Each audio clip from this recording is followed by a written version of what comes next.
start with Coach and then turn over your questions. All right, obviously excited for this week. Proud of the guys with the win last week. Things we want to do this week to improve upon. Excited for the game. Excited for the chance to play against Michigan State. On a personal note, excited to coach against Coach Barnett. He's one of the good men in football for many, many years. Kind of young guys like me look up to. Spent several years there. Was at Florida State. I think what he's done for his alma mater. He was an All-American there. He's a great player there. What he's done for his alma mater, stepping in and filling the void, I have a lot of respect for. So, a lot of respect for this football team. I know Coach D'Antonio's back with them. They're really physical up front. In the upper half in the Big Ten in rush defense. So it's a challenging matchup for us with the way that we play. So it should be a heck of a game. Speaking of that, their defensive front, how do you think the offensive line played against Purdue? I thought they played well. Yeah, I thought it says 3 sacks, but 2 of those are on the quarterback. And I say on the quarterback, I'm not mad at them about it. Like we play, right? But they're not getting run by, and. Even the one on the first drive was just a delayed. They took the end off. They delayed. I mean, that was none of those were really a guy getting beat. So I thought the offensive line hung in there and played well. I love the way Justin plays, the energy he plays with. I love, I love the way Henry came in the game ready to go. So I thought the offensive line, Teddy played well. I thought the offensive line battled and was a bright spot for us in that game. Coach, do you have an update on Omar Brown? Yeah, Omar's in the protocol, so we'll wait and see what happens. Coach, do you have to go through, you guys have never been on this long of a win streak before, and I know you talk about keeping it peeled. Do you have to remind them? I mean, because there's going to be a lot of good things talked about in this team this week, and how do you keep these guys level-headed? Yeah, I mean, I think our guys watched the tape, and I think defensively they knew it wasn't really nearly as good as we thought it was. A lot of things that A lot of things that could have happened didn't happen, but we weren't at our depths in the secondary, even the touchdown. I mean, to give up a touchdown on 3rd and 15. I mean, scrambles have really hurt us this year. If there's one thing on defense we have to improve upon, it's our scramble defense, and quarterbacks that scramble have really hurt us and hurt us again in that game. We got some takeaways, which is great. Proud of the guys, but we didn't tackle at the level we've tackled before. And with the back we're going to face this week, EJ had him last year at UConn. Carter, you better tackle. This guy's big and physical and downhill. So we didn't play nearly as well on defense as the stats denoted. Sometimes, and I think in fairness to me, like when we've lost, I said, hey, we've done this better than I thought. This was better than I thought. We came in, I think the guys, all of us were kind of like, hey, that really wasn't the level of defense we thought we were playing. So I think there's that. What am I answering your full question? Well, it just as a whole mentally with these guys, because there's going to be a lot of positivity around it. That's something that these guys truly haven't experienced. Yeah, but I want them to have positivity, right? Like, I think when you come to a place like Nebraska has won so much that in history that if it doesn't look like the 97 team, I mean, all I hear people tell me is, well, it was ugly. I'm like, okay, 31-14 wasn't too ugly to me, right? And so, everyone, I understand it. I'm not complaining about it. When I say these things, I'm saying it for the players. Right? I mean, like, everyone has to have a take. I mean, I don't know how many people follow you if everything you get up there and say on your things are super positive, right? I mean, so you have to find something to talk about. But I thought we did a lot of positive things in the game. I thought we did a lot of negative things in the game. So it's just the truth's always there, right? Let the tape be the truth, right? So we have the same process on Sundays. Come in and watch the tape. It's almost on the vice versa on offense. Like I told the offensive guy, I told the staff, I said, I went after the offensive staff of it because I want 24 points, and I want 40% on 3rd down, and I want to win the turnover battle. And we scored 24 points on offense. We were 43% on 3rd down. But we lost the turnover battle. So we're last in the nation right now in fumbles. We're last in the nation in fumbles lost. That falls squarely on my head. But a lot of the other things, with the amount of guys down and, to go out there and score 24 points against Purdue, I mean, that's not easy to do. Just Purdue can play defense. That number 5, man, something else. Number 4, you're something else. But we knew it going in, right? So to have young receivers go out there and make those plays, like, I think Jalen Lloyd came to our house on Thursday night. I think he told Julie he was going to score 2 touchdowns. He was a confident little guy. He went out there, and I say little guy in a fun way. He's a grown man, but, he went out there and he made plays. So, it's just the truth somewhere in the middle, right? It's not, like, hey, the special teams, did they play well or did they not play well? Well, I don't know. We put the ball on the ground twice, but we also scored a touchdown and nailed a 55-yarder. So it's not good and bad. It's just somewhere down the middle, and we have to improve, right? We have to improve.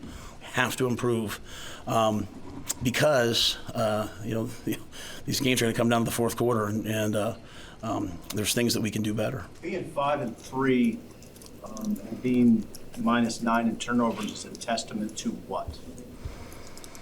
Well, we're on offense, because no one says much good about the offense right now, right? We're still first in the Big Ten in rushing. We're still first in the Big Ten in rushing yards per game. We're still first in the Big Ten in 10-plus yards rushing, 10-yard rushes, which I think is a pretty cool little stat I try to keep. So that, like, if you're normally doing that, people don't say how the O-line play, right? Like, they kind of know, like, well, if you're first in rushing and you run the ball and people know you're running it and you're still first in rushing, you're probably pretty decent at something, right? I asked the offense to get to in the 40s on third down. They did it, right?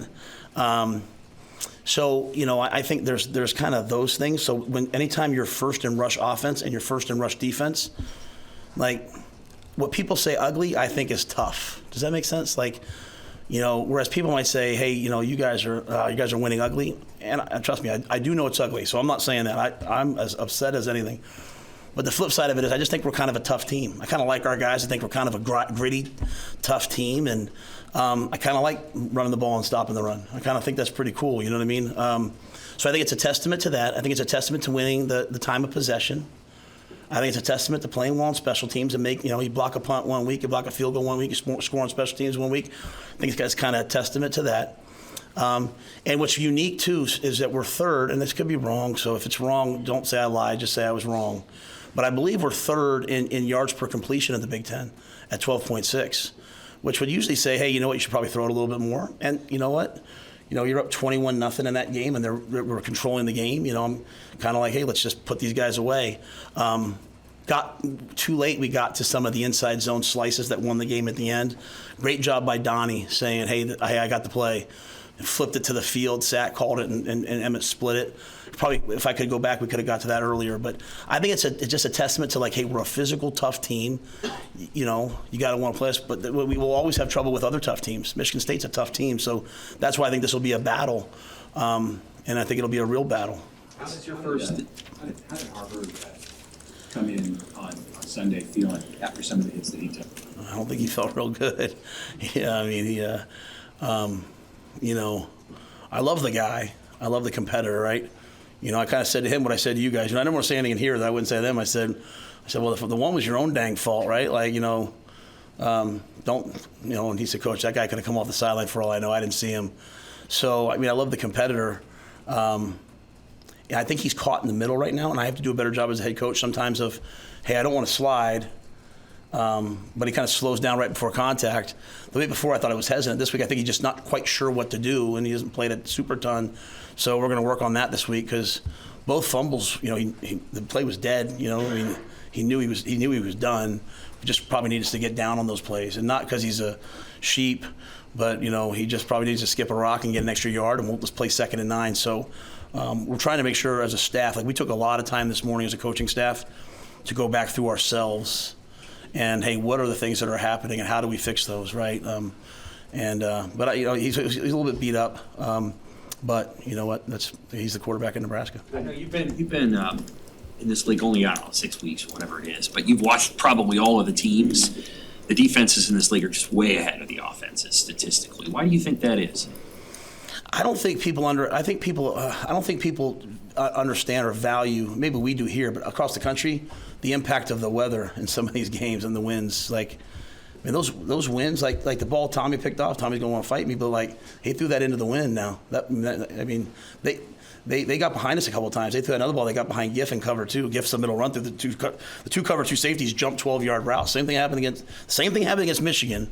Right, on a nice, clear 98-degree day, and my man throws a touchdown we catch on our helmet. Same thing happened. Giff makes a heck of a play to bat the ball away, right? But he's also throwing those winds are severe. Like there's times where we're out there and we're like the option pass, we would have preferred to have called that in the that we hit to Jalen. We were going to call that in the first quarter. You know what I'm saying? Just the wind kind of felt swirling and all those different things, and so now we ended up throwing that ball with the wind. And I almost looked like maybe it was going to be overthrown at once, but Jalen's so fast. So I think the wind and the elements is a real factor. I think I heard Alvano say it he kicked a 55-yarder in those elements. It wasn't 80 degrees in Jacksonville, Florida. So I think those are some of the things that are there. And then, other than that, I don't know. I mean, you see a change in the league now going to some teams that are, going to some teams that are more spread, right? So, Purdue obviously was a spread offense. Wisconsin runs the ball a ton. They have some, a lot more 11 personnel. So, other than that, I don't know. But I do think the weather's a real factor. It's so different from the Big 12, which you were in, though. Yeah, but we were playing. There was never a day. There was never a game where the elements ever affected us other than the heat. You'd be crazy to be in the Big 12 and not be a tempo team. And we played a game at Baylor. It was an 11 o'clock game where they had to remove the cheerleaders from the field because it was unsafe. Our D-line coach's shoes melted into the turf. So go tempo, run 100 plays, and play against the other team's threes. Is that going to work here? You know what I mean? So it's completely different. I used to beg Mac Rhodes. I say, hey, do me a favor. These non-conference games, you need another FBS opponent. Go get someone from the north and make them come down and play in Texas. So it's just that. Like when we start playing teams from warmer climates, I'm not saying I'm hoping they come in here in November. You know what I mean? So there's just different things, different places, right? And so that's why NFL teams, I think, love Big Ten. From what the guys I talk to, love Big Ten O-linemen, because they know that hey, they can handle these elements. They can play in the cold. We've played in 43 degrees. We've played in 32 degrees already. I mean, it's a challenge. Will Marquise Buford be available? And with the 4 games left to go, how much flexibility do you have with some of these younger linemen now, like Sledge and Gatula and other guys that have a red shirt still they can use? Yeah, Sledge and Gatula would be up for these next 4 games if needed. If they're needed on the PAT field goal team, or if we have an injury, so they're ready to go. So that was kind of the plan all along. Keys tried to practice a little bit last week. It was sore each day afterwards. So, I don't know if he'll be ready to go or not this week. We'll have to wait and see. Probably be a game time decision, in terms of, hey, he wants to go, but is he ready to go? But, we'll practice him. And really, I wouldn't know anything until we'll have Tuesday practice. Can he practice on Wednesday? And then after he goes Tuesday, Wednesday, how does he feel on Thursday? Because the last thing I want to do is in any way do anything to hurt Marquise Buford. I mean, he's not only a talented player, but a great teammate. And it's really interesting to see him because he's been kind of in the mix but off to the side. And so his perspective, I think, on football is really cool right now because he kind of sees it sometimes as a coach and sometimes as a player. So I'd love to get him back out there, but I don't know that he'll be ready this week. I'm not sure. What does Quentin Newsome mean to this team, Matt? He was named Big Ten Special Teams Player of the Week. Yeah, very fired up for Quentin, and I should have said that in my opening remarks. They told me that earlier. If he doesn't jump on that fumble, the game might be different on the punt return, right? But the fact that you have a senior who's out there playing on the punt return team, I think that who speaks a lot to him. He's an NFL player, and he's out there playing on the punt return team. That we can make you do that, but we're not making him do that. He's helping the team. So I appreciate that. I appreciate what he did on the field goal block. I mean, he's exactly where he's supposed to be. But then he also brings his own unique talents. Willie Mays caught that ball right over the top of his head. So excellent play. So he's a great competitor, fiery. I think the guys respect him. We can't play defense the way we're playing without guys who can play man. And him and Tommy and Malcolm and Giff and Omar and Phelan, they're doing a great job. How do you approach things right now with Jeff Sims? Obviously, there's scenarios where you could need him. What is his confidence like when he's only played a couple times since week 2, and hasn't had the outcomes that he would like? I don't know what I wouldn't want to speak for him. I just know that Jeff puts as much time in as anybody else. Tough scenario to get put into. Like, hey, go in there. Hey, all of a sudden you're going there to play, and it's not like you're going in there to toss the ball around, which is usually as the quarterback what you're going to do. We put him in there and we ran him. So I have a lot of confidence in Jeff Sims. I think Jeff is a competitor. You're the starting quarterback. You get banged up, someone else goes in, then they become the quarterback. You watch when we do I think I said this last week. I'll say it one more time. You do those videos that we do, and it's one thing to see a guy celebrate, like Heinrich scores, you see him celebrating with, oh, what a good teammate. I watched and saw when he threw the ball to Malachi on the sidelines. They showed the cinematic view, And as he dropped back, you could see Jeff putting his hands up like touchdown as it happened, because Jeff cares about the team. And so I have nothing but the greatest of respect and admiration for Jeff. And he's ready. When his number is called, he's ready. And Chubba is back to form, and I'd have no problem putting Chubba in the game. So, we have three really good quarterbacks. To me, the fumbles are something that falls on me. How have you seen Emmett Johnson kind of grow into his role in the last couple of weeks, and what do you expect from him in the future? Yeah, I think Emmett's the guy that can do the most things, and I don't want to say that bad about anyone else. I just think he's really versatile, right? He can catch the ball out of the backfield. He can run between the tackles. He can run outside the tackles. He can run in 4 minutes because he's going to have excellent ball security. But he also picks up the blitzes, and so on the one drive where it was 14 plays, 12 plays, whatever it was, that was a couple different third down conversions. That's a third down conversion to Jaden Doss, where they blitz the linebacker and Emmett steps up and strikes him and blocks him.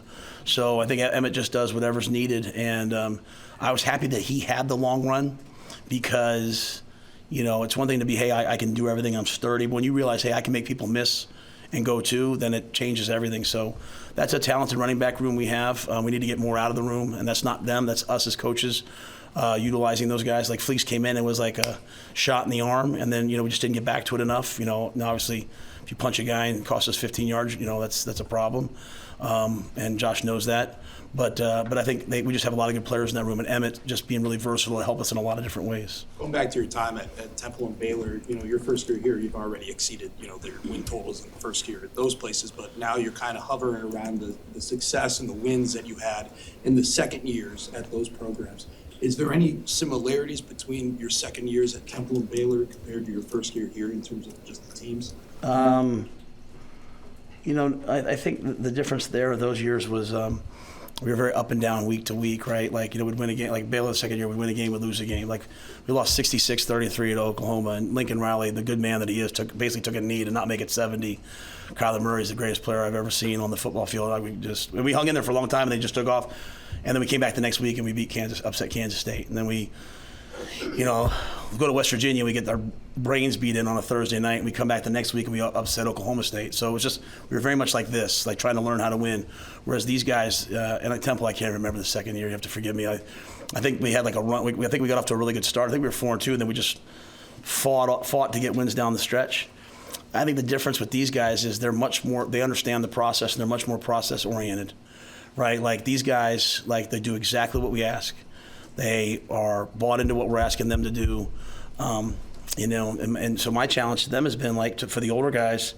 It usually takes longer for the older guys because it's like, well, we used to do this, now we do this, and it's not that they don't even want to do it. It's just hard for them. Whereas like Jalen Lloyd and Emmett Johnson, when they score, we do this little X factor across the goal line we believe in, like. Christian McCaffrey, I look at it like Christian McCaffrey does it, so you guys should do it. And you see when Heinrich scores, he does it.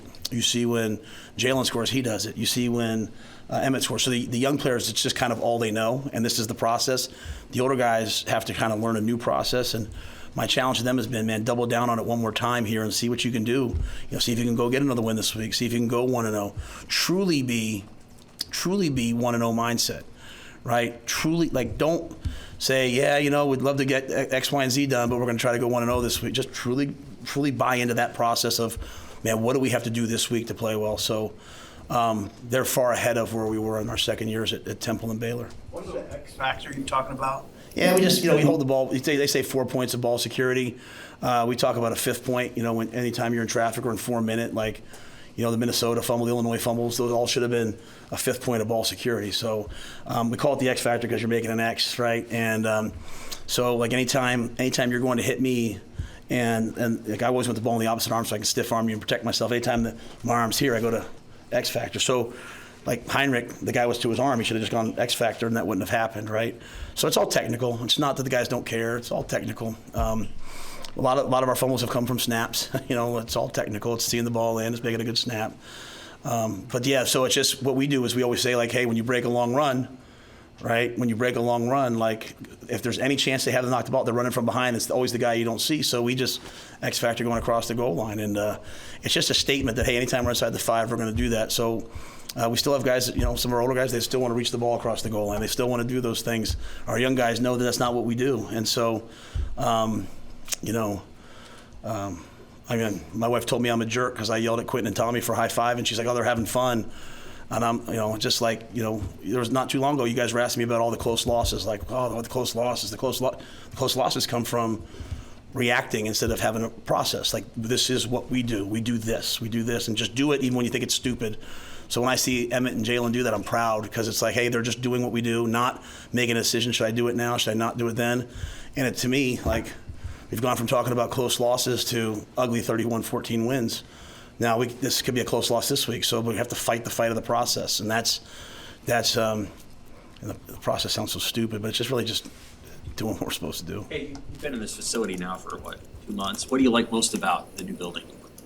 Well, I haven't been in it. I'm still in my old office and all those things, so I'm excited to get into those new things. I just love the commitment to recovery for our guys. You can tell right now, like you could probably tell I haven't slept much since the game on Saturday. So I love, like, on Friday I can go in and when the players aren't there, I can go in and use a float tank, right, and reset my whatever it is, sympathetic or parasympathetic, whatever. I can get 4 hours of sleep in 60 minutes. I love the fact that our players can go in there and they can use infrared to reduce inflammation. I love the fact that there's traction tables. I love the fact that there's resistance pools and cold tubs and hot tubs and dry saunas and infrared saunas and dry flow tanks and wet flow tanks, and all those things I think makes their bodies better. A lot of places have them, but they don't have the commitment from the players. Our players are amazing. And Mitch Cholowinski and his staff do a great job of not enforcing, but teaching. And I think it helps our guys' brains. It helps them handle, like you talk about the stress of the season, having these recovery modalities. So whereas, when I got here, people would talk to me, all they wanted to do was talk about the building was the recruiting path and recruiting this and recruiting that. Nothing recruits better than players who are happy. And so I love the fact that our players are in there. I only go in the locker room, on game day. The locker room's pretty cool. I just love the other stuff. So you're still like kind of your office is over here. When does that switch over? Whenever they get the building done, I think we made a change. It just philosophically, kind of like as we were kind of going down the spring, I was like, just get the players in. To me, the program's all about the players. Like I don't care what office I could work out of a Starbucks. Like to me, it's like just get the players in. So we all the fine people that worked on it did all that to get that ready. So I think later this semester, and I wouldn't really, even if it was ready right now, I wouldn't move my office in the middle of the season. We moved the meeting room. So our guys, they practice over there. They kind of come up the tunnel walk and they come in here and they do their meetings over where they used to. And Kristen, our performance nutritionist, does an amazing job of feeding them all these different places. So it's worked really well. From your experience, when you face a team like Michigan State, they've lost 6 in a row. When you've seen those teams in the past that have gone through some struggles, are there any hidden dangers that you may not see when you look at their record that exist in these kind of games? Yeah, it's just if you, again, it's going to sound like I hate when I sound like a coach, but it's like it's just if you don't do the process, it's just expectation, right? If you saw me and I gave you $100, you'd be like, wow, thanks, Matt. And you saw me the next day, I gave you $100 again, you'd be like, geez. And then the third day, you'd be looking for me and I gave you $100. And then all of a sudden, a week later, I walked by and didn't give you $100. You'd kind of be like, well, what's the deal? And then if I didn't give you $100 the next day, you'd probably be upset with me, right? Because you start to expect things. So if we expect that the game's going to go one way and it doesn't, then sometimes we're caught, right? So we expect every game to come down to the very last play, and we've got to throw a Hail Mary, kick the game-winning field goal, or make a 4th and 1 stop to win the game.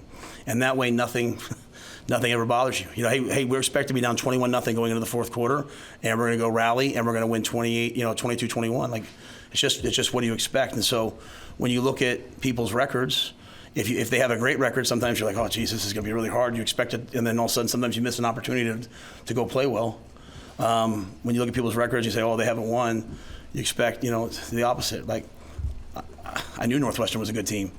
People are saying like, well, who have they really? Northwestern's a good team. Just look at the football. So That's the danger. But also, like think about the men in that Michigan State locker room and what they've accomplished over the years.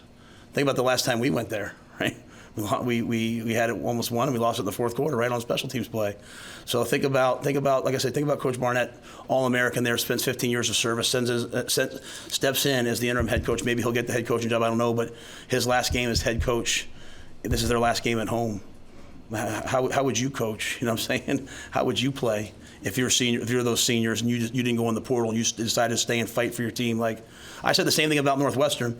You know, I said, hey, look at what Northwestern, how they banded together with an interim coach, and that, you know, they battled us to the very end, and then they went out the next week after that kind of tough loss to us. They went out the next week and they beat Maryland, who's 5-2. So it's expectations, and I know those men on that staff. I know Coach D'Antonio. I know the guys that are there. I watch the way they play, and you know, we would be nuts to not expect to have to win the game on the last play of the game. One or two more. In terms of recruiting class sizes, do you see this 2024 class getting up to 30 guys, and 25 to 30, is that a good target range for your classes generally? I think every year is different. You know, I think, like I said, this is a unique time still with the COVID year still out there and different challenges. So I think, you know, I personally have always believed like your first two classes are so important to set the foundation for what you're going to do. I think when you look at the guys that came in last year, as I said after the game, you know, when I called the freshmen up to eat, I was like, geez, like we got some good players. And we got a bunch of other guys that people haven't even seen yet, you know, so just didn't want to pass up on some of these guys that I think are good players. So, you know, we have a good staff led by Sean Padden and Vince Ginta, and those guys, they manage it. So I just think it's different each year, and we'll have to do our best to manage just kind of what the following classes look like. Emmett scoring that touchdown late, that's what you want, right? You want the offense to finish like that. Does the offensive line need something like that right now, or is it confident enough? I think it's confident enough. I think geez, what week was it, man? I think the Illinois week was the week where they just decided to like block out the noise and just go play. Don't worry about some of the things we've talked about in here. Don't worry about how someone else graded them. Don't worry about what people are saying. And you're facing a D line, with 4 and 88, and the guys that they had at Illinois, and we got up in that game. So I think we needed that. And then, in that game against Illinois, twice we had the ball down there inside the red zone. We could have scored that touchdown to put the game away, and we had the fumbling issues there, right, and penalties. So to have that happen again this game, I literally showed them the Illinois fourth quarter to the team, and I showed them our fourth quarter.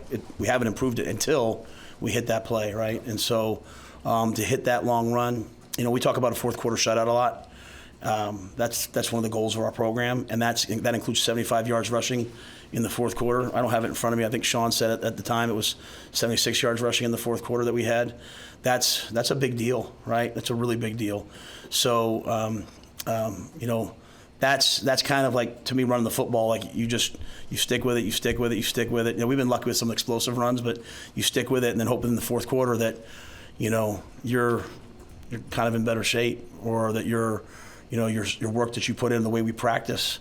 The way we practice kicks in the fourth quarter, and the way we practice kicks in November. And so that's kind of the mindset. So I was happy with those linemen. Ben Scott battled through last week with that knee, and he was like, hey, I'm playing. And he, we went full pads on Tuesday, went full pads on Wednesday. He went out there and then played well in the ball game. So happy for that.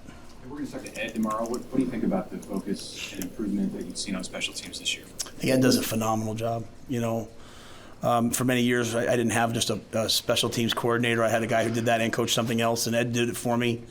But I just think his ability all day long to talk to players one-on-one and to make sure guys understand what to do. And even last week, the impact of the offensive line injuries, so now Dylan Parrott goes out to be on the field goal team for the first time ever, right? And it's his first reps playing. And, to know that, hey, I'm going to get live reps on Tuesday helped him, right? So I think Ed does a phenomenal job of doing those things and managing different players. The one area that has to improve for us is our punt returns. Coach Darlington came to my office yesterday and said it was a disgrace, and he was right. And he said it in a respectful way, like, hey, Matt, let's talk about this. And, And, obviously losing Billy and then, AB, had the fumble. But we're letting the ball hit a lot and balls are going down to the one. So there's areas to improve. But I think Ed does such a great job of letting the guys play fast while still trying to find wrinkles. We come up with a pump block. Hey, we put Elijah Judy in on field goal block. Hey, we create this. But he doesn't overdo it. Well, some special teams coordinators, man, it's so much scheme that the guys can't play fast. They still have to be able to do offense and defense, and I think Ed's special in that regard. I'm very lucky that he's stuck with me this long. All right, guys, good to see everybody.